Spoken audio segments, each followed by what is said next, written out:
Ибайдуллаев Жыргалбек Сайдуллаевич, сен Чүй обласында жүрүп, бирөөнөн 200 000 сом алдап кеткен экенсиң, бербей качып кеткен экенсиң.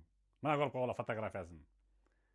Ибайдуллаев Жыргалбек Сайдуллаевич, 36 жашта, Ош облусунун Кара Суу районунун Кыдыршы айылынан болот.